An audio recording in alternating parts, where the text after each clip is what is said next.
Hey guys, welcome back. I'm going to go ahead and meal prep a couple of Buddha bowls for my lunches the next couple days at work, and I just wanted to invite you guys to come watch and see how I get these ready. The first thing that I'm going to do here is make an absolute hack job out of this beautiful pineapple. This is the way that I always cut them. A lot of people have a pineapple core cutter and do all kinds of fancy things. I don't have any of that, so this is how I get it done.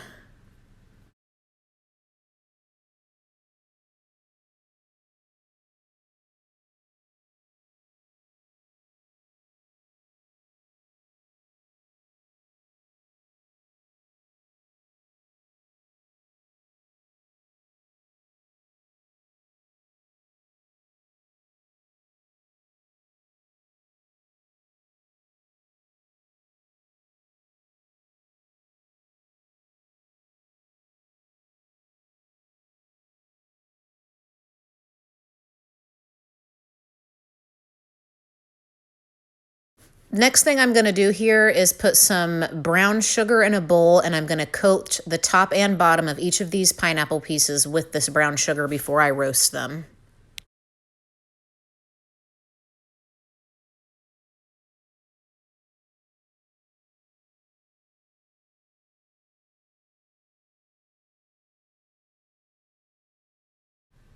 We're going to take our handy dandy parchment baking paper that we got at Lola's Naturals in Charleston and put them on top of all of these cookie sheets to roast all of our vegetables and fruit on today. The next step here is we're going to just go ahead and cut up all of our vegetables that we're going to put in first. I typically cut my vegetables up in the order that I'm going to roast them.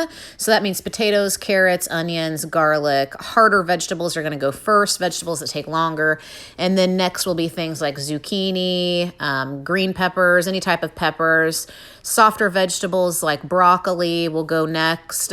And then finally things like mushrooms that don't take very long at all. In this case, I used the pineapple first. I just wanted to kind of get into it. I was really excited to cut it open and see what was going on, but I will actually put the pineapple in last.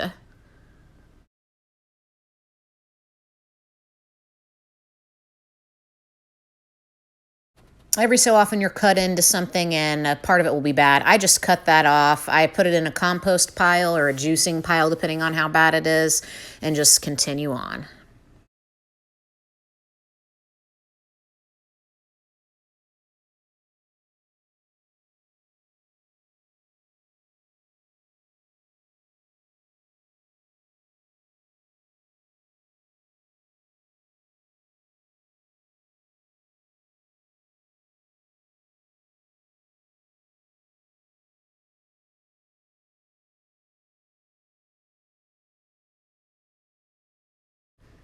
When it comes to cutting onions for roasting, there's really no wrong way. I particularly like to cut them this way because they make wedges, and that's how I like my roasted onions.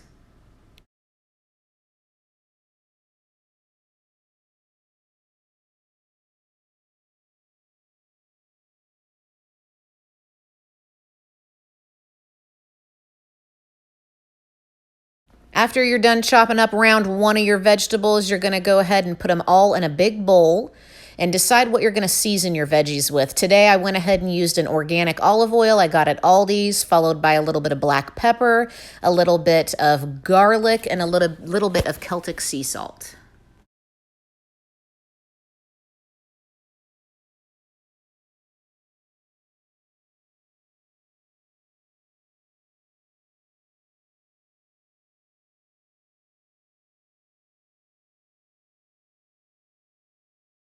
You want to make sure whenever you're putting your veggies on the sheet that you spread them out. If you don't spread them out enough, instead of roasting, they're actually going to steam, which is also good, but not what we're doing here today. Now that we have those roasting, we're going to start cutting up our softer vegetables.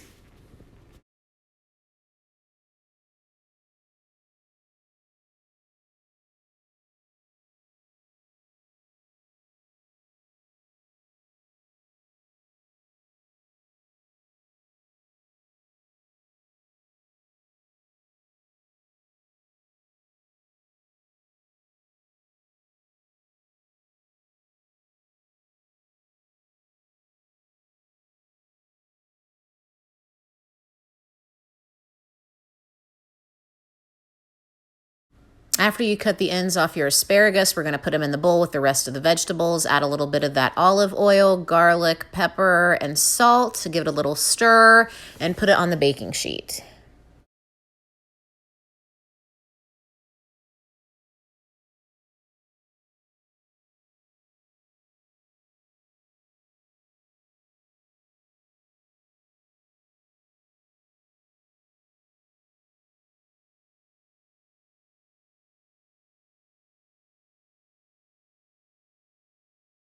While everything else is roasting, we're going to go ahead and make the dressing we're going to be using. It's a carrot and ginger dressing.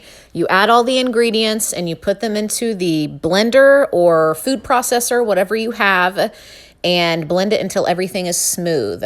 I just have a couple shots here of my gardein chicken strips, which is what we're going to be using.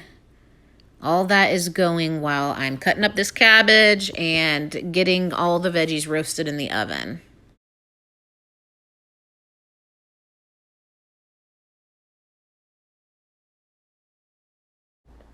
All right, after everything is done, it's just time to plate this bad boy. So we have it resting on a bed of brown rice, and just add all of your ingredients, make it look nice and pretty, however you want it. A handful of this, a handful of that. Add everything together, make it look nice and aesthetically pleasing before you mow into it later.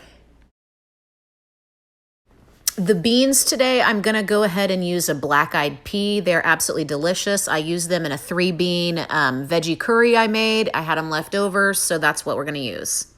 This roasted pineapple turned out absolutely amazing. I would recommend any type of brown sugar, agave nectar, anything sweet is going to taste absolutely divine.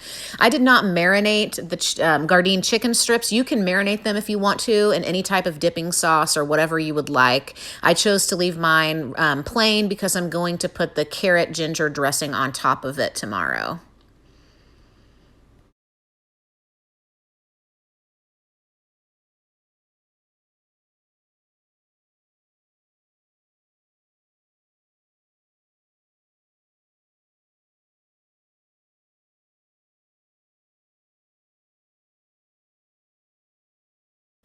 All right, and here you have it, ladies and gentlemen, and everybody in between. We have a beautiful Buddha bowl.